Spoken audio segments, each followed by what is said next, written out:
Bharatiya Janata party की बरसर इक़्तिदार हुकूमत ने गौकशी बिल 2020 को ऑर्डिनेंस के जरिए कानून की शक्ल दे दी है और ये रियासत भर में नाफिज भी हो चुका है। इस सिलसिले में कि इस ऑर्डिनेंस की सख्त मुखालिफत की जाए, तकरीबन 70 समाजी व सियासी तंजीमों पर मुश्तमिल प्लेटफॉर्म जन जागृति आंदोलन ने आज अपनी दूसरी नशिस्त की है, जिसमें मौजूदा सभी जिम्मेदारान ने ये फैसला किया है कि इस ऑर्डिनेंस की मुखालिफत में रियासत गिर मुहिम चलाई जाएगी। अभी तक 7 ऑर्गेनाइजेशन सपोर्ट को या आंदोलन को साथ देकर बोल के आलोकरण को अनुष्ठान को ही अभी तक हमें कम से कम 12 डिस्ट्रिक्ट में सेमिनार्स करको ही प्रोटेस्टेंट करते हैं। आने वाले 2 महीने के अंदर कर्नाटका का पूरी डिस्ट्रिक्ट में जन जागृति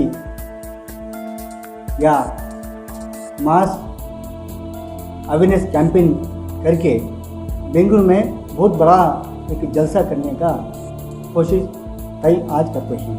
अभी तक अपना doctor Syed Dwarkanath sir, BM Anif sir और HS जोरास्वामी इतने बहुत बड़े बड़े लोग हमारे कैंपेन को, हमारे आंदोलनों को सपोर्ट का ऐलान करको ही। इस मौके पर जन जागृति आंदोलन के रुकन मौलाना मुनव्वर ने कहा कि हुकूमत के लिए ये बेहतर होता कि कानून के निफाज से पहले किसानों और मुमकिना तौर पर मुतासिर होने वाले कारोबारियों से मशवरा करते और फिर इसका निफाज करते। जबकि टीपू यूनाइटेड फ्रंट के जनरल सेक्रेटरी दाऊद इकबाल कहते हैं कि बीजेपी पहले बीफ एक्सपोर्ट्स पर पाबंदी लगाए और फिर गौकशी मुखालिफ कानून की बात करे। हुकूमत की जिम्मेदारी ये होती है कि हुकूमत को लोग अपने वोट के ज़रिए से मुंतखब इसलिए करते हैं कि हुकूमत अपनी मर्जी से नहीं बल्कि संविधान के ज़रिए से लोगों की भलाई का काम करे।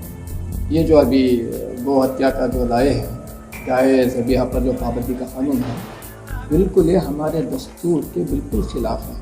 गवर्नमेंट को भी बहुत नुकसान होने वाला है, क्योंकि इससे रोजगारी आप नहीं दिए, रोजगारी एकदम तुरंत जो काम करने वाले कम से कम कितने दुकान हैं, किसान से लेकर उसके बाद में जो बिजनेस पीपल हैं, इनकी कितनी रोजी गई। आप इसको वापस कर लें, रोजगारी दें।